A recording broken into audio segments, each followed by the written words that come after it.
ಓಂ ಶಾಂತಿ. ಮಧುರಾತಿ ಮಧುರ ಶಿವ ಪರಮಾತ್ಮ ತಂದೆಯ ಮಧುರ ಮಹಾವಾಕ್ಯವನ್ನು ಕೇಳೋಣ. ಇಂದಿನ ಮುರಳಿಯ ದಿನಾಂಕವಾಗಿದೆ 25/5/2025. ಪ್ರಾತಃ ಮುರಳಿ ಅವ್ಯಕ್ತ ಬಾಪ್ತಾದ. Revised date 4/9/20. ಶಿಕ್ಷಣದ ಜೊತೆಗೆ ಕ್ಷಮೆ ಮತ್ತು ದಯೆಯನ್ನು ಅಳವಡಿಸಿಕೊಳ್ಳಿ. ಆಶೀರ್ವಾದ ಕೊಡಿ, ಆಶೀರ್ವಾದವನ್ನು ತೆಗೆದುಕೊಳ್ಳಿ, ಆಗ ತಮ್ಮ ಮನೆಯು ಆಶ್ರಮವಾಗಿ ಬಿಡುವುದು. ಇಂದು ಬಾಪ್ತಾದ ಸರ್ವ ಮಕ್ಕಳ ಮಸ್ತಕದಲ್ಲಿ ಪವಿತ್ರತೆಯ ರೇಖೆಗಳನ್ನು ನೋಡುತ್ತಿದ್ದಾರೆ, ಏಕೆಂದರೆ ಬ್ರಾಹ್ಮಣ ಜೀವನದ ತಳಹದಿಯು ಪವಿತ್ರತೆಯಾಗಿದೆ. ಪವಿತ್ರತೆಯ ರೇಖೆಗಳು ಯಾವುದಾಗಿದೆ ತಿಳಿದುಕೊಂಡಿದ್ದೀರಾ? ಪವಿತ್ರತೆಯು ಸರ್ವರಿಗೆ ಪ್ರಿಯವಾಗಿದೆ. ಪವಿತ್ರತೆಯು ಸುಖ, ಶಾಂತಿ, ಪ್ರೇಮ, ಆನಂದದ ಜನನಿಯಾಗಿದೆ. ಪವಿತ್ರತೆಯು ಮಾನವನ ಸತ್ಯ ಶೃಂಗಾರವಾಗಿದೆ. ಪವಿತ್ರತೆ ಇಲ್ಲವೆಂದರೆ ಮಾನವ ಜೀವನಕ್ಕೆ ಬೆಲೆ ಇಲ್ಲ. ಹೇಗೆ ನೋಡುತ್ತೀರಿ? ದೇವತೆಗಳು ಪವಿತ್ರರಾಗಿದ್ದಾರೆ, ಆದ್ದರಿಂದ ಮಾನನೀಯ ಮತ್ತು ಪೂಜ್ಯನೀಯರಾಗಿದ್ದಾರೆ. ಪವಿತ್ರತೆ ಇಲ್ಲವೆಂದರೆ ಅಂತಹ ಮಾನವ ಜೀವನವನ್ನು ನೀವು ಇಂದು ನೋಡುತ್ತಿದ್ದೀರಿ. ಬಾಪ್ತಾದ ತಾವೆಲ್ಲ ಮಕ್ಕಳಿಗೆ ಬ್ರಾಹ್ಮಣ ಜೀವನದ ಇದೇ ವರದಾನವನ್ನು ಕೊಟ್ಟರು. ಪವಿತ್ರ ಭವ, ಯೋಗಿ ಭವ. ಯಾವ ಆತ್ಮನಲ್ಲಿ ಪವಿತ್ರತೆ ಇದೆಯೋ ಅವರ ಚಲನೆ, ವಲನೆ, ಚಹರೆ ಹೊಳೆಯುತ್ತದೆ. ಆದ್ದರಿಂದ ಪವಿತ್ರತೆಯೇ ಜೀವನವನ್ನು ಶ್ರೇಷ್ಠ ಮಾಡುವಂಥದ್ದಾಗಿದೆ. ವಾಸ್ತವದಲ್ಲಿ ತಾವೆಲ್ಲ ಮಕ್ಕಳ ಆದಿ ಸ್ವರೂಪವೇ ಪವಿತ್ರತೆಯಾಗಿದೆ. ಅನಾದಿ ಸ್ವರೂಪವೂ ಪವಿತ್ರತೆಯಾಗಿದೆ. ಇಂತಹ ಪವಿತ್ರ ಆತ್ಮಗಳ ವಿಶೇಷತೆಗಳೆಂದರೆ ಅವರ ಜೀವನದಲ್ಲಿ ಪವಿತ್ರತೆಯ ವ್ಯಕ್ತಿತ್ವವು ಕಂಡು ಬರುತ್ತದೆ. ಪವಿತ್ರತೆಯ ರಿಯಾಲಿಟಿ, ಪವಿತ್ರತೆಯ ರಾಯಲ್ಟಿ ಚಲನೆ ಮತ್ತು ಚಹರೆಯಲ್ಲಿ ಕಾಣುತ್ತದೆ. ಈ ರೇಖೆಗಳು ಜೀವನದ ಶೃಂಗಾರವಾಗಿದೆ, ರಿಯಾಲಿಟಿಯಾಗಿದೆ. ನಾನು ಅನಾದಿ ಆದಿ ಸ್ವರೂಪನಾಗಿದ್ದೇನೆ. ಈ ಸ್ಮೃತಿಯಿಂದ ಸಮರ್ಥನಾಗಿ ಬಿಡುತ್ತಾರೆ. ರಾಯಲ್ಟಿಯಾಗಿದೆ, ಸ್ವಯಂ ಸ್ವಮಾನದಲ್ಲಿದ್ದು ಪ್ರತಿಯೊಬ್ಬರಿಗೆ ಸನ್ಮಾನ ನೀಡಿ ನಡೆಯುವವರು. ಪರ್ಸನಾಲಿಟಿಯಾಗಿದೆ, ಸದಾ ಸಂತುಷ್ಟತೆ ಮತ್ತು ಪ್ರಸನ್ನತೆ, ಸ್ವಯಂ ಸಂತುಷ್ಟ ಮತ್ತು ಅನ್ಯರನ್ನು ಸಂತುಷ್ಟಪಡಿಸುವವರು. ಪವಿತ್ರತೆಯಿಂದ ಬಹಳಷ್ಟು ಪ್ರಾಪ್ತಿಗಳಿವೆ. ಬಾಪ್ತಾದ ತಾವೆಲ್ಲ ಮಕ್ಕಳಿಗೆ ಏನೇನು ಪ್ರಾಪ್ತಿಗಳನ್ನು ಮಾಡಿಸಿದ್ದಾರೆ ಅದನ್ನು ತಿಳಿದುಕೊಂಡಿದ್ದೀರಲ್ಲವೇ? ಎಷ್ಟೊಂದು ಖಜಾನೆಗಳಿಂದ ಸಂಪನ್ನ ಮಾಡಿದ್ದಾರೆ. ಒಂದು ವೇಳೆ ಪ್ರಾಪ್ತಿಗಳನ್ನು ಸ್ಮೃತಿಯಲ್ಲಿಟ್ಟುಕೊಂಡರೆ ಸಂಪನ್ನರಾಗಿ ಬಿಡುವಿರಿ. ಎಲ್ಲದಕ್ಕಿಂತ ಮೊದಲ ಖಜಾನೆಯನ್ನು ಕೊಟ್ಟಿದ್ದಾರೆ, ಜ್ಞಾನದ ಖಜಾನೆ. ಇದರಿಂದ ಜೀವನದಲ್ಲಿರುತ್ತಾ ದುಃಖ, ಅಶಾಂತಿಯಿಂದ ಮುಕ್ತರಾಗಿ ಬಿಡುತ್ತೀರಿ. ವ್ಯರ್ಥ ಸಂಕಲ್ಪ, ನಕಾರಾತ್ಮಕ ಸಂಕಲ್ಪ, ವಿಕಲ್ಪ, ವಿಕರ್ಮದಿಂದ ಮುಕ್ತರಾಗಿ ಬಿಡುತ್ತೀರಿ. ಒಂದು ವೇಳೆ ಯಾವುದೇ ವ್ಯರ್ಥ ಸಂಕಲ್ಪ ಹಾಗೂ ವಿಕಲ್ಪವು ಬಂದರೂ ಸಹ ಜ್ಞಾನದ ಬಲದಿಂದ ವಿಜಯಿಗಳಾಗಿ ಬಿಡುತ್ತೀರಿ. ಎರಡನೆಯ ಖಜಾನೆಯಾಗಿದೆ ನೆನಪು, ಯೋಗ. ಇದರಿಂದ ಶಕ್ತಿಗಳ ಪ್ರಾಪ್ತಿಯಾಗುತ್ತದೆ ಮತ್ತು ಶಕ್ತಿಗಳ ಆಧಾರದಿಂದ ಸರ್ವ ಸಮಸ್ಯೆಗಳನ್ನು, ಸರ್ವ ವಿಘ್ನಗಳನ್ನು ಸಹಜವಾಗಿ ಪಾರು ಮಾಡುತ್ತೀರಿ. ಮೂರನೆಯ ಖಜಾನೆಯಾಗಿದೆ ಧಾರಣೆಗಳ ಖಜಾನೆ. ಇದರಿಂದ ಸರ್ವ ಗುಣಗಳ ಪ್ರಾಪ್ತಿಯಾಗುತ್ತದೆ. ನಾಲ್ಕನೆಯ ಖಜಾನೆಯಾಗಿದೆ ಸೇವೆಯ ಖಜಾನೆ. ಸೇವೆ ಮಾಡುವುದರಿಂದ ಯಾರ ಸೇವೆ ಮಾಡುತ್ತೀರೋ ಅವರ ಆಶೀರ್ವಾದಗಳು ಸಿಗುತ್ತವೆ, ಖುಷಿಯೂ ಪ್ರಾಪ್ತಿಯಾಗುತ್ತದೆ. ತಂದೆಯ ಮೂಲಕ ಇಷ್ಟೊಂದು ಖಜಾನೆಗಳು ಮಕ್ಕಳಿಗೆ ಪ್ರಾಪ್ತಿಯಾಗುತ್ತದೆ. ತಂದೆಯು ಎಲ್ಲರಿಗೆ ಒಂದೇ ರೀತಿಯಾಗಿ ಖಜಾನೆಗಳನ್ನು ಕೊಡುತ್ತಾರೆ. ಕೆಲವರಿಗೆ ಕಡಿಮೆ, ಕೆಲವರಿಗೆ ಹೆಚ್ಚು ಕೊಡುವುದಿಲ್ಲ. ಆದರೆ ತೆಗೆದುಕೊಳ್ಳುವುದರಲ್ಲಿ ಅಂತರವಾಗಿ ಬಿಡುತ್ತದೆ. ಕೆಲವು ಮಕ್ಕಳಂತೂ ಖಜಾನೆಗಳನ್ನು ಪ್ರಾಪ್ತಿ ಮಾಡಿಕೊಂಡು ತಿನ್ನುತ್ತಾ, ಕುಡಿಯುತ್ತಾ, ಮಜಾ ಮಾಡುತ್ತಾ, ಮೋಜಿನಲ್ಲಿಯೇ ಎಲ್ಲವನ್ನು ಸಮಾಪ್ತಿ ಮಾಡುತ್ತಾರೆ. ಇನ್ನು ಕೆಲವರು ತಿನ್ನುತ್ತಾ, ಕುಡಿಯುತ್ತಾ, ಮೋಜನ್ನು ಆಚರಿಸುತ್ತಾ ಖಜಾನೆಯನ್ನು ಜಮಾ ಮಾಡಿಕೊಳ್ಳುತ್ತಾರೆ. ಇನ್ನೂ ಕೆಲವರು ಕಾರ್ಯದಲ್ಲಿ ತೊಡಗಿಸುತ್ತಾರೆ, ಆದರೆ ಇನ್ನೂ ಹೆಚ್ಚಿಸಿಕೊಳ್ಳುತ್ತಾ ಹೋಗುತ್ತಾರೆ. ಹೆಚ್ಚಿಸಿಕೊಳ್ಳುವ ಬೀಗದ ಕೈ ಆಗಿದೆ ಖಜಾನೆಯನ್ನು ಸ್ವಯಂನ ಪ್ರತಿ ಹಾಗೂ ಅನ್ಯರ ಪ್ರತಿ ಉಪಯೋಗಿಸುವುದು. ಯಾರು ಉಪಯೋಗಿಸುವರೋ ಅವರು ಹೆಚ್ಚಿಸಿಕೊಳ್ಳುತ್ತಾರೆ. ಅಂದಾಗ ತಮ್ಮೊಂದಿಗೆ ತಾವು ಕೇಳಿಕೊಳ್ಳಿ, ಈ ವಿಶೇಷ ಖಜಾನೆಗಳು ಜಮಾ ಆಗಿದೆಯೇ? ಏನು ಹೇಳುತ್ತೀರಿ? ಹೌದೋ ಅಥವಾ ಸ್ವಲ್ಪ ಸ್ವಲ್ಪವೋ? ಯಾರ ಬಳಿ ಈ ಖಜಾನೆಗಳು ಜಮಾ ಆಗಿವೆಯೋ ಅವರು ಸದಾ ಸಂಪನ್ನರಾಗಿರುತ್ತಾರೆ. ನೋಡಿ, ಯಾವುದೇ ಪದಾರ್ಥವು ತುಂಬಿದ್ದರೆ ಅದು ತುಳುಕುವುದಿಲ್ಲ. ಒಂದು ವೇಳೆ ತುಂಬಿಲ್ಲವೆಂದರೆ ಅದು ತುಳುಕುತ್ತದೆ, ಏರುಪೇರಾಗುತ್ತದೆ. ಯಾವುದೇ ಪದಾರ್ಥವು ಒಂದು ವೇಳೆ ಪೂರ್ಣ ರೀತಿಯಿಂದ ತುಂಬಿಲ್ಲದಿದ್ದರೆ ಅದು ತುಳುಕುತ್ತದೆ. ಹಾಗೆಯೇ ಇಲ್ಲಿಯೂ ಸಹ ಸರ್ವ ಖಜಾನೆಗಳಿಂದ ಸಂಪನ್ನವಾಗಿಲ್ಲವೆಂದರೆ ಏರಿಳಿತಗಳಾಗುತ್ತವೆ. ಅಂದಾಗ ಸದಾ ಈ ನಶೆ ಇರಲಿ. ತಂದೆಯ ಖಜಾನೆಯು ನಮ್ಮ ಜನ್ಮಸಿದ್ಧ ಅಧಿಕಾರವಾಗಿದೆ. ತಂದೆಯು ಕೊಟ್ಟರು, ತಾವು ತೆಗೆದುಕೊಂಡಿರಿ ಅಂದ ಮೇಲೆ ಎಲ್ಲ ಖಜಾನೆಗಳು ಯಾರದಾಯಿತು? ತಮ್ಮದಾಯಿತಲ್ಲವೇ? ಅಂದ ಮೇಲೆ ಯಾರ ಬಳಿ ಖಜಾನೆಗಳಿವೆಯೋ ಅವರು ಎಷ್ಟು ಖುಷಿಯಾಗಿರುತ್ತಾರೆ. ಹೇಗೆ ಚಿಕ್ಕ ರಾಜನಿಗೆ ಮಗು ರಾಜಕುಮಾರನ ಆಗಿರುತ್ತಾರೆಂದರೆ ಅವನಿಗೆ ತಂದೆಯ ಬಳಿ ಏನೇನು ಖಜಾನೆಗಳಿವೆ ಎಂದು ತಿಳಿದಿರುವುದೂ ಇಲ್ಲ. ಆದರೆ ನಮ್ಮ ತಂದೆಯ ಖಜಾನೆಯು ನನ್ನ ಖಜಾನೆಯಾಗಿದೆ ಎಂದು ನಶೆ ಇರುತ್ತದೆ ಮತ್ತು ಖಜಾನೆಯ ಖುಷಿಯಲ್ಲಿರುತ್ತಾರೆ. ಒಂದು ವೇಳೆ ಖುಷಿಯು ಕಡಿಮೆ ಇರುತ್ತದೆ ಎಂದರೆ ಅದಕ್ಕೆ ಕಾರಣವೇನು? ತಂದೆಯಂತೂ ಖಜಾನೆಗಳನ್ನು ಕೊಟ್ಟಿದ್ದಾರೆ, ಕೇಳಿದರಲ್ಲವೇ? ಆದರೆ 1ನೇ ಪ್ರಕಾರದವರು ಕೇಳುವವರಾಗಿದ್ದಾರೆ, 2ನೇಯವರು ಅದನ್ನು ಸಮಾವೇಶ ಮಾಡಿಕೊಳ್ಳುವವರಾಗಿದ್ದಾರೆ. ಯಾರು ಸಮಾವೇಶ ಮಾಡಿಕೊಳ್ಳುವರೋ ಅವರು ನಶೆಯಲ್ಲಿರುತ್ತಾರೆ. ಇಂದು ಹೊಸ ಹೊಸ ಮಕ್ಕಳು ಬಂದಿದ್ದೀರಿ. ಬಾಪ್ತಾದ ತಾವು ಭಾಗ್ಯಶಾಲಿ ಮಕ್ಕಳಿಗೆ ತಮ್ಮೆಲ್ಲರ ಭಾಗ್ಯದ ಶುಭಾಶಯಗಳನ್ನು ಕೊಡುತ್ತಿದ್ದೇವೆ. ತಮ್ಮ ಭಾಗ್ಯವನ್ನು ಅರಿತುಕೊಂಡಿರಾ? ಪರಮಾತ್ಮ ಪ್ರೀತಿ, ಅವಿನಾಶಿ ಪ್ರೀತಿಯು ಕೇವಲ ಒಂದು ಜನ್ಮವಷ್ಟೇ ನಡೆಯುವುದಿಲ್ಲ, ಅನೇಕ ಜನ್ಮಗಳವರೆಗೆ ಸದಾ ಪ್ರೀತಿಯು ಸ್ಥಿರವಾಗಿರುತ್ತದೆ. ಏಕೆಂದರೆ ಈಗ ನಡೆಯುತ್ತಿರುವ ಸಮಯವೂ ಸಹ ಸಂಗಮ ಯುಗವಾಗಿದೆ. ಈ ಸಂಗಮ ಯುಗವು ಭಾಗ್ಯದ ಯುಗವಾಗಿದೆ. ಸತ್ಯಯುಗಕ್ಕೂ ಭಾಗ್ಯವಂತ ಯುಗವೆಂದು ಹೇಳುತ್ತಾರೆ. ಆದರೆ ವರ್ತಮಾನ ಸಂಗಮ ಯುಗದ ಸಮಯವು ಅದಕ್ಕಿಂತಲೂ ಭಾಗ್ಯವಂತನದಾಗಿದೆ. ಏಕೆ? ಈ ಸಂಗಮ ಯುಗದಲ್ಲಿ ತಂದೆಯ ಮೂಲಕ ಅಖಂಡ ಭಾಗ್ಯದ ವರದಾನ ಆಸ್ತಿಯು ಪ್ರಾಪ್ತಿಯಾಗುತ್ತದೆ. ಅಂದಾಗ ಇಂತಹ ಸಂಗಮ ಯುಗದಲ್ಲಿ ಭಾಗ್ಯವಂತ ಸಮಯದಲ್ಲಿ ತಾವೆಲ್ಲರೂ ತಮ್ಮ ಭಾಗ್ಯವನ್ನು ಪಡೆಯಲು ಬಂದಿದ್ದೀರಿ. ಬಾಪ್ತಾದ ಮಕ್ಕಳಿಗೆ ಒಂದು ಬಹಳ ಸಹಜ ಪುರುಷಾರ್ಥದ ವಿಧಿಯನ್ನು ತಿಳಿಸುತ್ತೇವೆ. ಎಲ್ಲರೂ ಸಹಜವಾದುದನ್ನೇ ಬಯಸುತ್ತೀರಲ್ಲವೇ? ಪರಿಶ್ರಮವಾದುದನ್ನು ಬಯಸುವುದಿಲ್ಲ ಅಲ್ಲವೇ? ಈ ಮಕ್ಕಳಿಗಂತೂ ಭಾಗ್ಯದ ಸಹಜ ವಿಧಿಯು ಸಿಕ್ಕಿದೆಯಲ್ಲವೇ? ಎಲ್ಲದಕ್ಕಿಂತ ಸಹಜ ಮತ್ತೇನು ಮಾಡಬೇಡಿ, ಕೇವಲ ಒಂದು ಮಾತನ್ನು ಮಾಡಿರಿ. ಒಂದು ಮಾತಂತೂ ಕೇಳುತ್ತೀರಲ್ಲವೇ? ಹೌದು ಎನ್ನಿ ಅಥವಾ ಇಲ್ಲ ಎನ್ನಿರಿ. ಆಯಿತು, ಹಾಜಿ ಎಂದು ಹೇಳಿ. ಅಂದಾಗ ಎಲ್ಲದಕ್ಕಿಂತ ಸಹಜ ವಿಧಿಯಾಗಿದೆ. ಎಲ್ಲರಿಗೆ ಯಾರಾದರೂ ಸಿಗಲಿ, ಅದರಿಂದ ಆಶೀರ್ವಾದಗಳನ್ನು ಪಡೆಯಿರಿ ಮತ್ತು ಆಶೀರ್ವಾದಗಳನ್ನು ಕೊಡಿ. ಬಲೆ ಕ್ರೋಧಿಯೇ ಬರಲಿ, ಆದರೆ ತಾವು ಅವರಿಗೂ ಸಹ ಆಶೀರ್ವಾದಗಳನ್ನು ಕೊಡಿ, ಆಶೀರ್ವಾದಗಳನ್ನು ಪಡೆಯಿರಿ. ಏಕೆಂದರೆ ಆಶೀರ್ವಾದಗಳು ತೀವ್ರ ಪುರುಷಾರ್ಥದ ಬಹಳ ಸಹಜ ಯಂತ್ರವಾಗಿದೆ. ಹೇಗೆ ವಿಜ್ಞಾನದಲ್ಲಿ ರಾಕೆಟ್ ಇದೆಯಲ್ಲವೇ? ಇದು ಎಷ್ಟು ಬೇಗನೆ ಕೆಲಸ ಮಾಡಿಬಿಡುತ್ತದೆ. ಅದೇ ರೀತಿ ಆಶೀರ್ವಾದಗಳನ್ನು ಕೊಡಿ ಮತ್ತು ಆಶೀರ್ವಾದಗಳನ್ನು ತೆಗೆದುಕೊಳ್ಳಿ. ಇದು ಸಹ ಮುಂದುವರಿಯಲು ಬಹಳ ಸಹಜವಾದ ಒಂದು ಸಾಧನವಾಗಿದೆ. ಅಮೃತ ವೇಳೆ ತಂದೆಯಿಂದ ಸಹಜ ನೆನಪಿನಿಂದ ಆಶೀರ್ವಾದಗಳನ್ನು ತೆಗೆದುಕೊಳ್ಳಿ ಮತ್ತು ಇಡೀ ದಿನ ಆಶೀರ್ವಾದಗಳನ್ನು ಕೊಡಿ ಮತ್ತು ಆಶೀರ್ವಾದಗಳನ್ನು ತೆಗೆದುಕೊಳ್ಳಿ. ಇದನ್ನು ಮಾಡುತ್ತೀರಲ್ಲವೇ? ಮಾಡಬಲ್ಲಿರಾ? ಮಾಡುತ್ತೀರೆಂದರೆ ಕೈಯನ್ನೆತ್ತಿರಿ. ಯಾರಾದರೂ ಶಾಪ ಕೊಟ್ಟರೆ ಏನು ಮಾಡುತ್ತೀರಿ? ತಮಗೆ ಪದೇ ಪದೇ ತೊಂದರೆ ಕೊಟ್ಟರೆ ನೋಡಿ, ತಾವು ಪರಮಾತ್ಮನ ಮಕ್ಕಳು, ದಾತನ ಮಕ್ಕಳು, ದಾತನಾಗಿದ್ದೀರಲ್ಲವೇ? ದಾತನಾಗಿದ್ದೀರಿ ಅಂದಾಗ ದಾತನ ಕೆಲಸವು ಏನಾಗಿರುತ್ತದೆ? ಕೊಡುವುದು. ಅಂದಾಗ ಎಲ್ಲದಕ್ಕಿಂತ ಒಳ್ಳೆಯ ವಸ್ತು ಆಶೀರ್ವಾದಗಳನ್ನು ಕೊಡುವುದಾಗಿದೆ. ಎಂತಹ ವ್ಯಕ್ತಿಯೇ ಇರಲಿ, ಆದರೆ ತಮ್ಮ ಸಹೋದರ ಸಹೋದರಿಯೇ ಅಲ್ಲವೇ?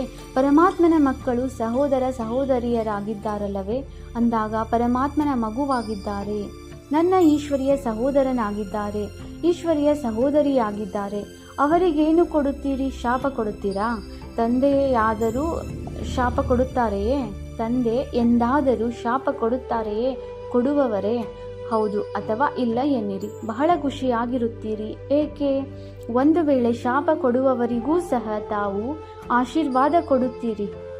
ಅವರು ಕೊಡಲಿ ಕೊಡದಿರಲಿ, ಆದರೆ ತಾವು ಆಶೀರ್ವಾದವನ್ನು ತೆಗೆದುಕೊಳ್ಳುತ್ತೀರಿ ಅಂದ ಮೇಲೆ ದುಃಖ ಬೇಕಾಗುವುದು. ಬಾಪ್ತಾದ ತಾವು ಬಂದಿರುವ ಮಕ್ಕಳಿಗೆ ಒಂದು ವರದಾನವನ್ನು ಕೊಡುತ್ತಾರೆ. ಆ ವರದಾನವನ್ನು ನೆನಪಿಟ್ಟುಕೊಂಡರೆ ಸಾಕು, ಸದಾ ಖುಷಿಯಲ್ಲಿರುತ್ತೀರಿ. ವರದಾನವನ್ನು ತಿಳಿಸುವುದೇ? ಕೇಳಿರಿ. ವರದಾನವಾಗಿದೆ. ಒಂದು ವೇಳೆ ತಮಗೆ ಯಾರಾದರೂ ದುಃಖ ಕೊಟ್ಟರೂ ಸಹ ತಾವು ದುಃಖವನ್ನು ತೆಗೆದುಕೊಳ್ಳಬೇಡಿ. ಅವರು ಕೊಡದೇ ಇರಲಿ, ಆದರೆ ತಾವು ತೆಗೆದುಕೊಳ್ಳಬಾರದು. ಏಕೆಂದರೆ ಕೊಡುವವರಂತೂ ಕೊಟ್ಟು ಬಿಟ್ಟರು, ಆದರೆ ತೆಗೆದುಕೊಳ್ಳುವವರು ತಾವಲ್ಲವೇ? ಕೊಡುವವರು ತೆಗೆದುಕೊಳ್ಳುವವರಲ್ಲ. ಒಂದು ವೇಳೆ ಅವರು ಕೆಟ್ಟ ವಸ್ತುವನ್ನು ಕೊಡುತ್ತಾರೆ, ದುಃಖ ಕೊಡುತ್ತಾರೆ, ಅಶಾಂತಿ ಕೊಡುತ್ತಾರೆಂದರೆ ಅದು ಕೆಟ್ಟ ವಸ್ತುವಾಯಿತಲ್ಲವೇ? ದುಃಖವು ತಮಗೆ ಇಷ್ಟವಾಗುತ್ತದೆಯೇ? ಇಷ್ಟವಾಗುವುದಿಲ್ಲ ಅಲ್ಲವೇ? ಅಂದಾಗ ಅದು ಕೆಟ್ಟ ವಸ್ತು ಆಯಿತಲ್ಲವೇ? ಕೆಟ್ಟ ವಸ್ತುವನ್ನು ತೆಗೆದುಕೊಳ್ಳುತ್ತಾರೆಯೇ? ಯಾರಾದರೂ ತಮಗೆ ಕೆಟ್ಟ ವಸ್ತುವನ್ನು ಕೊಟ್ಟರೆ ತಾವು ತೆಗೆದುಕೊಂಡು ಬಿಡುವಿರಾ? ತೆಗೆದುಕೊಳ್ಳುವುದಿಲ್ಲ ಅಲ್ಲವೇ? ಏಕೆ ತೆಗೆದುಕೊಳ್ಳುತ್ತೀರಲ್ಲವೇ? ಒಂದು ವೇಳೆ ದುಃಖವನ್ನು ತೆಗೆದುಕೊಳ್ಳುತ್ತೀರೆಂದರೆ ಯಾರು ದುಃಖಿಯಾಗುತ್ತಾರೆ? ತಾವಾಗುತ್ತೀರೋ ಅಥವಾ ಅವರಾಗುತ್ತಾರೋ? ತೆಗೆದುಕೊಳ್ಳುವವರು ಹೆಚ್ಚು ದುಃಖಿಯಾಗುತ್ತಾರೆ. ಒಂದು ವೇಳೆ ಈಗಿನಿಂದ ತೆಗೆದುಕೊಳ್ಳುವುದಿಲ್ಲವೇ? ಅರ್ಧ ದುಃಖವಂತೂ ದೂರವಾಯಿತು. ತೆಗೆದುಕೊಳ್ಳುವುದಿಲ್ಲ ಅಲ್ಲವೇ? ಮತ್ತು ತಾವು ದುಃಖದ ಬದಲು ಅವರಿಗೆ ಸುಖ ಕೊಡುತ್ತೀರೆಂದರೆ ಆಶೀರ್ವಾದವೂ ಸಿಕ್ಕಿತಲ್ಲವೇ? ಆಗ ಸುಖಿಯಾಗಿರುತ್ತೀರಿ ಮತ್ತು ಆಶೀರ್ವಾದದ ಖಜಾನೆಯು ಸಂಪನ್ನವಾಗುತ್ತಾ ಹೋಗುವುದು. ಪ್ರತಿ ಆತ್ಮನಿಂದ ಅವರು ಎಂಥವರೇ ಆಗಿರಲಿ, ತಾವು ಆಶೀರ್ವಾದಗಳನ್ನು ತೆಗೆದುಕೊಳ್ಳಿ. ಶುಭ ಭಾವನೆ, ಶುಭ ಕಾಮನೆಯನ್ನೀಡಿ. ಕೆಲವೊಮ್ಮೆ ಏನಾಗುತ್ತದೆ? ಯಾರಾದರೂ ಅಂತಹ ಕೆಲಸ ಮಾಡುತ್ತಾರೆಂದರೆ ಅವರಿಗೆ ಶಿಕ್ಷಣ ಕೊಡುವ ಪ್ರಯತ್ನ ಪಡಿ. ಇವರನ್ನು ಸರಿಪಡಿಸೋಣ ಎಂದು ಶಿಕ್ಷಣ ಕೊಡುತ್ತೀರಿ. ಶಿಕ್ಷಣ ಕೊಡಿ, ಆದರೆ ಶಿಕ್ಷಣ ಕೊಡುವ ಸರ್ವೋತ್ತಮ ವಿಧಿ ಎಂದರೆ ಕ್ಷಮೆಯ ರೂಪವಾಗಿ ಶಿಕ್ಷಣ ಕೊಡಿ. ಕೇವಲ ಶಿಕ್ಷಣ ಕೊಡಬೇಡಿ, ದಯೆ, ಕ್ಷಮೆಯನ್ನು ಮಾಡಿ ಮತ್ತು ಶಿಕ್ಷಣವನ್ನು ಕೊಡಿ. ಎರಡು ಶಬ್ದಗಳನ್ನು ನೆನಪಿಟ್ಟುಕೊಳ್ಳಿ: ಶಿಕ್ಷಣ ಮತ್ತು ಕ್ಷಮೆ. ದಯೆ. ಒಂದು ವೇಳೆ ದಯಾಹೃದಯಿಯಾಗಿ ಅವರಿಗೆ ಶಿಕ್ಷಣ ಕೊಡುತ್ತೀರೆಂದರೆ ತಮ್ಮ ಶಿಕ್ಷಣವನ್ನು ಕೆಲಸ ಮಾಡುವುದು. ಒಂದು ವೇಳೆ ದಯಾಹೃದಯಿಯಾಗಿ ಕೊಡುವುದಿಲ್ಲವೆಂದರೆ ನಿಮ್ಮ ಶಿಕ್ಷಣವನ್ನು ಒಂದು ಕಿವಿಯಿಂದ ಕೇಳುತ್ತಾರೆ, ಇನ್ನೊಂದು ಕಿವಿಯಿಂದ ಹೊರಟು ಹೋಗುತ್ತದೆ. ಶಿಕ್ಷಣವು ಧಾರಣೆಯಾಗುವುದಿಲ್ಲ, ಹೌದಲ್ಲವೇ? ಅನುಭವವಿದೆಯೇ? ತಾವು ಸಹ ಯಾರಿಗೂ ಶಿಕ್ಷಕರಾಗುವುದಿಲ್ಲ ತಾನೆ? ಶಿಕ್ಷಕರಾಗಲು ಬಹಳ ಬೇಗನೆ ಬರುತ್ತದೆ, ಆದರೆ ಕ್ಷಮೆ ಮಾಡುವುದು ಎರಡೂ ಜೊತೆ ಇರಬೇಕು. ಈಗಿನಿಂದ ದಯೆ ತೋರಿಸುವ ವಿಧಿಯಾಗಿದೆ ಶುಭ ಭಾವನೆ, ಶುಭ ಕಾಮನೆ. ಶುಭ ಭಾವನೆ ಹೇಗೆ ಹೇಳುತ್ತೀರಲ್ಲವೇ? ಸತ್ಯ ಪ್ರೀತಿಯು ಕಲ್ಲನ್ನು ಕರಗಿಸಿಬಿಡುತ್ತದೆ. ಹಾಗೆಯೇ ಕ್ಷಮಾ ಸ್ವರೂಪರಾಗಿ ಶಿಕ್ಷಣ ಕೊಡುವುದರಿಂದ ತಮ್ಮ ಕಾರ್ಯವು ಯಾವುದನ್ನು ಇವರು ಈ ರೀತಿ ಮಾಡದಿರಲಿ, ಇದು ಆಗದಿರಲಿ ಎಂದು ಬಯಸುತ್ತೀರೋ ಅದು ಪ್ರತ್ಯಕ್ಷವಾಗಿ ಕಾಣುವುದು. ತಾವು ದಯಾಹೃದಯಗಳಾಗಿ ಶಿಕ್ಷಣ ಕೊಡುವ ಪ್ರಭಾವದಿಂದ ಅವರ ಕಠೋರ ಹೃದಯವೂ ಸಹ ಪರಿವರ್ತನೆಯಾಗಿ ಬಿಡುವುದು. ಅಂದಾಗ ಯಾವ ವರದಾನ ಸಿಕ್ಕಿತು? ದುಃಖವನ್ನು ಕೊಡಬೇಡಿ, ದುಃಖವನ್ನು ತೆಗೆದುಕೊಳ್ಳಬೇಡಿ. ಸರಿಯಲ್ಲವೇ? ಇದು ಇಷ್ಟವಾಯಿತೆ? ಈಗ ದುಃಖವನ್ನು ತೆಗೆದುಕೊಳ್ಳಬೇಡಿ, ತಪ್ಪುಗಳನ್ನು ಮಾಡಬೇಡಿ. ಯಾವಾಗ ತಂದೆಯೇ ದುಃಖವನ್ನು ಕೊಡುವುದಿಲ್ಲ ಅಂದಾಗ ಫಾಲೋ ಫಾದರ್ ಮಾಡಬೇಕಲ್ಲವೇ? ಮಾಡುತ್ತಿದ್ದೀರಿ. ಕೆಲವೊಮ್ಮೆ ಅನ್ಯರನ್ನು ಬೈದು ಬಿಡುತ್ತೀರಿ. ಈಗಿನಿಂದ ಯಾರನ್ನೂ ಬೈಯಬಾರದು. ದಯೆ ತೋರಿಸಿ. ದಯೆಯ ಜೊತೆಗೆ ಶಿಕ್ಷಣ ಕೊಡಿ. ಪದೇ ಯಾರನ್ನಾದರೂ ಬೈಯುವುದರಿಂದ ಆ ಆತ್ಮವು ಇನ್ನೂ ಶತ್ರುವಾಗಿ ಬಿಡುತ್ತದೆ ಮತ್ತು ತಿರಸ್ಕಾರವೂ ಬಂದು ಬಿಡುತ್ತದೆ. ತಾವು ಪರಮಾತ್ಮನ ಮಕ್ಕಳಲ್ಲವೇ? ಅಂದ ಮೇಲೆ ಹೇಗೆ ತಂದೆಯು ಪತಿತರನ್ನು ಪಾವನ ಮಾಡುವವರಾಗಿದ್ದಾರೆ ಅಂದಾಗ ತಾವು ದುಃಖಿಗಳಿಗೆ ಸುಖ ಕೊಡಲು ಸಾಧ್ಯವಿಲ್ಲವೇ? ಈಗ ಹೋಗಿ ಪ್ರಯೋಗ ಮಾಡುತ್ತೀರಾ? ಮನೆಯೇ ಮೊದಲ ಪಾಠಶಾಲೆ. ಒಂದು ವೇಳೆ ಪರಿವಾರದಲ್ಲಿ ಯಾರಾದರೂ ದುಃಖ ಕೊಟ್ಟರೂ ಸಹ ದುಃಖವನ್ನು ತೆಗೆದುಕೊಳ್ಳಬೇಡಿ, ಆಶೀರ್ವಾದಗಳನ್ನು ಕೊಡಿ. ದಯಾಹೃದಯಿಗಳಾಗಿ ಮೊದಲು ಮನೆಯವರಿಗೆ ಮಾಡಿ. ತಮ್ಮ ಮನೆಯ ಪ್ರಭಾವವು ನಿಮ್ಮ ಸುತ್ತಮುತ್ತ ಬೀರುವುದು ಮತ್ತು ನಿಮ್ಮ ಸುತ್ತಮುತ್ತಲಿನ ಪ್ರಭಾವವು ದೇಶದಲ್ಲಿ ಬೀರುವುದು. ದೇಶದ ಪ್ರಭಾವ ವಿಶ್ವದಲ್ಲಿ ಬೀರುವುದು ಸಹಜವಲ್ಲವೇ? ತಮ್ಮ ಪರಿವಾರದಲ್ಲಿಯೇ ಆರಂಭಿಸಿ. ಏಕೆಂದರೆ ನೋಡಿ, ಒಂದು ವೇಳೆ ಒಬ್ಬರು ಕ್ರೋಧ ಮಾಡಿದರೂ ಸಹ ಮನೆಯ ವಾತಾವರಣವು ಏನಾಗಿ ಬಿಡುತ್ತದೆ? ಮನೆಯೆನಿಸುತ್ತದೆಯೇ ಅಥವಾ ಯುದ್ಧದ ಮೈದಾನವೆನಿಸುತ್ತದೆಯೋ? ಆ ಸಮಯದಲ್ಲಿ ಚೆನ್ನಾಗಿರುತ್ತದೆಯೇ? ಇಷ್ಟವಾಗುವುದಿಲ್ಲ ಅಲ್ಲವೇ? ಇದು ತಮ್ಮ ಎಲ್ಲರಿಗಾಗಿಯೂ ಆಗಿದೆ. ಮಧುಬನ ನಿವಾಸಿಗಳೊಂದಿಗೆ, ತಮ್ಮ ಜೊತೆಗಾರರೊಂದಿಗೆ, ತಮ್ಮ ಕಾರ್ಯಕರ್ತರೊಂದಿಗೆ ದುಃಖವನ್ನು ಕೊಡಬೇಡಿ ಮತ್ತು ದುಃಖವನ್ನು ತೆಗೆದುಕೊಳ್ಳಬೇಡಿ. ಆಶೀರ್ವಾದವನ್ನು ಕೊಡಿ, ಆಶೀರ್ವಾದವನ್ನು ತೆಗೆದುಕೊಳ್ಳಿ. ಒಂದು ವೇಳೆ ಅಂತಹ ಸಮಯದಲ್ಲಿ ತಾವು ಅಧಿಕಾರದಿಂದ ಹೃದಯಪೂರ್ವಕವಾಗಿ ನನ್ನ ಬಾಬಾ ಎಂದು ಹೇಳುತ್ತೀರೆಂದರೆ ಗಾದೆ ಮಾತಿದೆಯಲ್ಲವೇ? ಭಗವಂತನು ಸದಾ ಪ್ರತ್ಯಕ್ಷವಾಗಿ ಬಿಡುತ್ತಾರೆ. ಒಂದು ವೇಳೆ ತಾವು ಇಂತಹ ಸಮಯದಲ್ಲಿ ಹೃದಯಪೂರ್ವಕವಾಗಿ ಅಧಿಕಾರದ ರೂಪದಲ್ಲಿ ನನ್ನ ಬಾಬಾ ಎಂದು ಹೇಳಿದರೆ ತಂದೆಯು ಪ್ರತ್ಯಕ್ಷವಾಗಿ ಬಿಡುವರು. ಏಕೆಂದರೆ ತಂದೆಯು ಇರುವುದಾದರೂ ಏತಕ್ಕಾಗಿ? ಮಕ್ಕಳಿಗಾಗಿಯೇ ಅಲ್ಲವೇ? ಅಧಿಕಾರಿ ಮಕ್ಕಳಿಗೂ ತಂದೆಯು ಸಹಯೋಗವನ್ನು ಕೊಡದೇ ಇರಲು ಸಾಧ್ಯವಿಲ್ಲ. ಅಸಂಭವವಾಗಿದೆ ಅಂದಾಗ ಇಲ್ಲಿಂದಲೇ ಪರಿವರ್ತನೆಯಾಗಿ ಹೋಗಿರಿ. ಹೇಗೆ ಬಂದಿರೋ ಹಾಗೆಯೇ ಹೋಗಬೇಡಿ, ಪರಿವರ್ತನೆ ಮಾಡಿಕೊಂಡೇ ಹೋಗಿರಿ. ಏಕೆಂದರೆ ನೋಡಿ, ಇಷ್ಟು ಖರ್ಚು ಮಾಡಿಕೊಂಡು ಬರುತ್ತೀರಿ, ಖರ್ಚಾಗುತ್ತದೆಯಲ್ಲವೇ? ಸಮಯವನ್ನು ಕೊಟ್ಟಿದ್ದೀರಿ, ಖರ್ಚು ಮಾಡಿದ್ದೀರಿ, ಅದಕ್ಕೆ ಬೆಲೆ ಇರಬೇಕಲ್ಲವೇ? ಅಂದಾಗ ಬೆಲೆ ಯಾವುದೆಂದರೆ ಸ್ವಪರಿವರ್ತನೆಯಿಂದ ಮೊದಲು ಮನೆಯ ಪರಿವರ್ತನೆ, ದೇಶದ ಪರಿವರ್ತನೆ ಮತ್ತೆ ವಿಶ್ವದ ಪರಿವರ್ತನೆ. ತಮ್ಮ ಮನೆಯು ಆಶ್ರಮವಾಗಿ ಬಿಡಲಿ. ಮನೆಯಲ್ಲ ಆಶ್ರಮ. ಶಾಸ್ತ್ರಗಳಲ್ಲಿಯೂ ಸಹ ಹೇಳುತ್ತಾರೆ ಗೃಹಸ್ಥ ಆಶ್ರಮ ಎಂದು.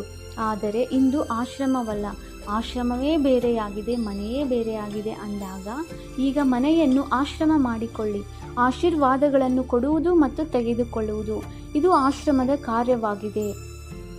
ತಮ್ಮ ಮನೆಯೇ ಮಂದಿರವಾಗಿ ಬಿಡುವುದು. ಮಂದಿರದಲ್ಲಿ ಮೂರ್ತಿಯು ಏನು ಮಾಡುವುದು? ಆಶೀರ್ವಾದಗಳನ್ನು ಕೊಡುತ್ತದೆಯಲ್ಲವೇ? ಮೂರ್ತಿಯ ಮುಂದೆ ಹೋಗಿ ಏನು ಹೇಳುತ್ತಾರೆ? ಆಶೀರ್ವಾದ ಕೊಡಿ ಎಂದು, ದಯೆ ತೋರಿಸಿ, ದಯೆ ತೋರಿಸಿ ಎಂದು ಕೂಗುತ್ತಾರೆ. ಅಂದ ಮೇಲೆ ತಾವೂ ಸಹ ಏನು ಮಾಡಬೇಕಾಗಿದೆ? ಆಶೀರ್ವಾದ ಕೊಡಬೇಕು. ಈಶ್ವರಿಯ ಪ್ರೀತಿಯನ್ನು ಕೊಡಿ, ಆತ್ಮಿಕ ಪ್ರೀತಿಯನ್ನು ಕೊಡಿ. ಶರೀರದ ಪ್ರೀತಿಯಲ್ಲ, ಆತ್ಮಿಕ ಪ್ರೀತಿ. ಇಂದು ಪ್ರೀತಿ ಇದ್ದರೂ ಸಹ ಅದು ಸ್ವಾರ್ಥದ ಪ್ರೀತಿಯಾಗಿದೆ. ಸತ್ಯ ಹೃದಯದ ಪ್ರೀತಿ ಇಲ್ಲ. ಸ್ವಾರ್ಥವಿದ್ದಾಗ ಪ್ರೀತಿ ಕೊಡುತ್ತಾರೆ, ಬೇಕಿಲ್ಲದಿದ್ದಾಗ ನೋಡುವುದು ಇಲ್ಲ. ಅಂದ ಮೇಲೆ ತಾವೇನು ಮಾಡುತ್ತೀರಿ? ಆತ್ಮಿಕ ಪ್ರೀತಿಯನ್ನು ಕೊಡಿ, ಆಶೀರ್ವಾದ ಕೊಡಿ, ದುಃಖವನ್ನು ಕೊಡಬೇಡಿ ಮತ್ತು ತೆಗೆದುಕೊಳ್ಳಲೂ ಬೇಡಿ. ನೋಡಿ, ತಮಗೆ ಅವಕಾಶ ಸಿಕ್ಕಿದೆ. ಬಾಪ್ದಾದಾರವರಿಗೂ ಖುಷಿ ಇದೆ. ಇಷ್ಟು ಮಂದಿ ಯಾರೆಲ್ಲರೂ ಬಂದಿದ್ದೀರೋ ತಮ್ಮೆಲ್ಲರ ಮನೆಯು ಆಶ್ರಮವಾಗುತ್ತದೆಯಲ್ಲವೇ? ಮಾಡುತ್ತೀರಲ್ಲವೇ? ಪಕ್ಕಾ? ಅಥವಾ ಸ್ವಲ್ಪ ಸ್ವಲ್ಪ ಕಚ್ಚಾ ಇದೆಯೇ? ಯಾರು ತಿಳಿಯುತ್ತೀರಿ? ಏನೇ ಆಗಲಿ ಸ್ವಲ್ಪ ಸಹನೆ ಮಾಡಬೇಕಾಗುವುದು. ಅಳವಡಿಸಿಕೊಳ್ಳುವ ಶಕ್ತಿಯನ್ನು ಕಾರ್ಯದಲ್ಲಿ ತೊಡಗಿಸಬೇಕಾಗುವುದು. ಆದರೆ ಸಹನಾ ಶಕ್ತಿಯ ಫಲವು ಬಹಳ ಮಧುರವಾಗಿರುತ್ತದೆ. ಸಹನೆ ಮಾಡಬೇಕಾಗುತ್ತದೆ, ಆದರೆ ಫಲವು ಬಹಳ ಮಧುರವಾಗಿರುತ್ತದೆ. ಅಂದಾಗ ನಾವು ಮನೆಯನ್ನು ಸ್ವರ್ಗವನ್ನಾಗಿ ಮಾಡುತ್ತೇವೆ, ಮಂದಿರವನ್ನಾಗಿ ಮಾಡುತ್ತೇವೆ, ಆಶ್ರಮವನ್ನಾಗಿ ಮಾಡುತ್ತೇವೆಂದು ಯಾರು ಪಕ್ಕಾ ಪ್ರತಿಜ್ಞೆ ಮಾಡುತ್ತೀರೋ ಅವರು ಕೈ ಎತ್ತಿ. ತೋರ್ಪಡಿಕೆಗೆ ಎತ್ತಬೇಡಿ, ಏಕೆಂದರೆ ಬಾಪ್ತಾದ ಲೆಕ್ಕವನ್ನು ತೆಗೆದುಕೊಳ್ಳುತ್ತಾರಲ್ಲವೇ? ಅನ್ಯರನ್ನು ನೋಡಿ ಎತ್ತಬೇಡಿ. ಸತ್ಯವಾದ ಮನಸ್ಸಿನ ಕೈ, ಅರ್ಥಾತ್ ಮನಸ್ಸಿನಿಂದ ಕೈಯನ್ನೆತ್ತಿರಿ. ಒಳ್ಳೆಯದು. ದಾದಿಯರೇ, ಇವರಿಗೆ ಇದಕ್ಕಾಗಿ ಯಾವ ಬಹುಮಾನ ಕೊಡುತ್ತೀರಿ ಹೇಳಿ? ಇಷ್ಟೊಂದು ಮನೆಗಳು ಮಂದಿರವಾಗಿ ಬಿಟ್ಟರೆ ಅವರಿಗೆ ತಾವು ಯಾವ ಬಹುಮಾನ ಕೊಡುವಿರಿ? ತಮ್ಮ ಮನೆಯವರನ್ನು ಕರೆದುಕೊಂಡು ಬರಬೇಕು. ಇದಂತೂ ಬಹುಮಾನವನ್ನು ಕೊಟ್ಟಿದ್ದ ಹಾಗಲ್ಲ, ಇದು ಕೇವಲ ಕರ್ತವ್ಯವನ್ನು ತಿಳಿಸಿದಿರಿ. ಬಾಪ್ತಾದ ಏನು ಹೇಳುತ್ತಾರೆಯೋ ಅದರಂತೆ ಮಾಡುತ್ತೀರಿ. ನೋಡಿ, ಬಹುಮಾನವಂತೂ ತಮಗೆ ಸಿಕ್ಕಿಬಿಡುವುದು ಏನು ದೊಡ್ಡ ಮಾತಲ್ಲ. ಆದರೆ ಹೇಳುವುದೇ ತಾವು ಹೋದ ನಂತರ ತಮ್ಮ ಧಾರಣೆಯಿಂದ ಪರಿವರ್ತನೆ ಮಾಡಿಕೊಳ್ಳಿ ಮತ್ತು 15 ದಿನಗಳ ನಂತರ, ತಿಂಗಳಿನ ನಂತರ ತಮ್ಮ ಫಲಿತಾಂಶವನ್ನು ಬರೆಯಿರಿ. ಯಾರು 1 ಮಾಸದವರೆಗೂ ದುಃಖವನ್ನು ಕೊಡುವುದಿಲ್ಲ, ತೆಗೆದುಕೊಳ್ಳುವುದಿಲ್ಲ, ಅವರಿಗೆ ಬಹಳ ಒಳ್ಳೆಯ ಬಹುಮಾನವನ್ನು ಕೊಡುತ್ತೇವೆ. ಒಂದು ವೇಳೆ ತಾವು ಬಂದರೆ ಶುಭಾಶಯಗಳು. ಬರಲು ಆಗಲಿಲ್ಲವೆಂದರೂ ಸಹ ನಿಮ್ಮ ಸ್ಥಳೀಯ ಸೇವಾ ಕೇಂದ್ರಗಳಿಗೆ ಕಳಿಸುತ್ತೇವೆ.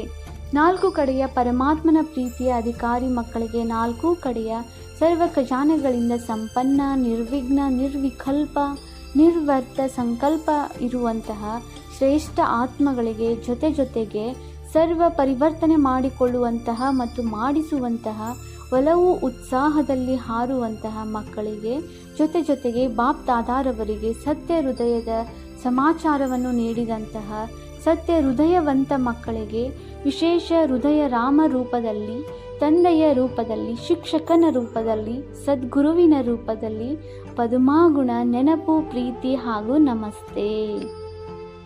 ವರದಾನ: ಅಲೆದಾಡುತ್ತಿರುವ ಆತ್ಮಗಳಿಗೆ ಯಥಾರ್ಥ ಗುರಿ ತೋರಿಸುವಂತಹ ಚೈತನ್ಯ ಲೈಟ್ ಮೈಟ್ ಹೌಸ್ ಭವ. ಯಾವುದೇ ಅಲೆದಾಡುತ್ತಿರುವ ಆತ್ಮಗಳಿಗೆ ಯಥಾರ್ಥ ಗುರಿ ತೋರಿಸುವುದಕ್ಕಾಗಿ ಚೈತನ್ಯ ಲೈಟ್ ಮೈಟ್ ಹೌಸ್ ಆಗಿ. ಅದಕ್ಕಾಗಿ 2 ಮಾತುಗಳ ಬಗ್ಗೆ ಗಮನ ಕೊಡಿ. 1, ಪ್ರತಿ ಆತ್ಮದ ಇಚ್ಛೆಯನ್ನು ಕಂಡುಹಿಡಿಯಬೇಕು. ಹೇಗೆ? ಯೋಗ್ಯ ಡಾಕ್ಟರ್ ಎಂದು ಯಾರಿಗೆ ಹೇಳಲಾಗುತ್ತದೆ ಎಂದರೆ ಯಾರು ನಾಡಿಯನ್ನು ತಿಳಿದಿರುತ್ತಾರೆ. ಇಂತಹ ಕಂಡುಹಿಡಿಯುವ ಶಕ್ತಿಯನ್ನು ಸದಾ ಉಪಯೋಗಿಸಬೇಕಿದೆ. ಪಾಯಿಂಟ್ ನಂಬರ್ 2, ಸದಾ ತಮ್ಮ ಬಳಿ ಸರ್ವ ಖಜಾನೆಗಳ ಅನುಭವವನ್ನು ಕಾಯಂ ಆಗಿ ಇಟ್ಟುಕೊಳ್ಳಬೇಕಿದೆ. ಸದಾ ಇದೇ ಲಕ್ಷ್ಯವನ್ನಿಟ್ಟುಕೊಳ್ಳಿ. ಹೇಳುವುದೊಂದೇ ಅಲ್ಲ, ಆದರೆ ಸರ್ವ ಸಂಬಂಧಗಳ ಸರ್ವ ಶಕ್ತಿಗಳ ಅನುಭವ ಮಾಡಬೇಕು. ಸ್ಲೋಗನ್: ಬೇರೆಯವರನ್ನು ಸರಿ ಮಾಡುವ ಬದಲು ಒಬ್ಬ ತಂದೆಯ ಜೊತೆ ಸರಿಯಾದ ಸಂಬಂಧ ಜೋಡಿಸಿಕೊಳ್ಳಿ. ಅವ್ಯಕ್ತ ಸೂಚನೆ: ಆತ್ಮಿಕ ಘನತೆ ಮತ್ತು ಪವಿತ್ರತೆಯ ವ್ಯಕ್ತಿತ್ವವನ್ನು ಧಾರಣೆ ಮಾಡಿ. ತಮ್ಮ ನಿಜಿ ಸ್ವರೂಪ ಅಥವಾ ವರದಾನಿ ಸ್ವರೂಪ ಸದಾ ಸ್ಮೃತಿ ಇದ್ದರೆ ಅಪವಿತ್ರತೆ ಮತ್ತು ವಿಸ್ಮೃತಿಯ ಹೆಸರು ಲಕ್ಷಣ ಸಮಾಪ್ತಿಯಾಗಿ ಬಿಡುತ್ತದೆ. ವಿಸ್ಮೃತಿ ಅಥವಾ ಅಪವಿತ್ರತೆ ಏನು ಎನ್ನುವುದರ ಈಗ ಅವಿದ್ಯೆಯಾಗಬೇಕು, ಏಕೆಂದರೆ ಈ ಸಂಸ್ಕಾರ ಅಥವಾ ಸ್ವರೂಪ ನಿಮ್ಮದಲ್ಲ, ಆದರೆ ನಿಮ್ಮ ಪೂರ್ವ ಜನ್ಮದ್ದಾಗಿತ್ತು. ಈಗ ನೀವು ಬ್ರಾಹ್ಮಣರಾಗಿದ್ದೀರಿ, ಇದಂತೂ ಶೂದ್ರರ ಸಂಸ್ಕಾರ ಅಥವಾ ಸ್ವರೂಪವಾಗಿದೆ. ಹೀಗೆ ನಿಮ್ಮಿಂದ ಭಿನ್ನ ಅರ್ಥಾತ್ ಬೇರೆಯವರ ಸಂಸ್ಕಾರ ಅನುಭವವಾಗುವುದು. ಇದಕ್ಕೆ ಹೇಳಲಾಗುತ್ತದೆ ಭಿನ್ನರು ಮತ್ತು ಪ್ರಿಯರು. ಪ್ಯಾರೆ ನ್ಯಾರೆ ಔರ್ ಪ್ಯಾರೆ. ಓಂ ಶಾಂತಿ.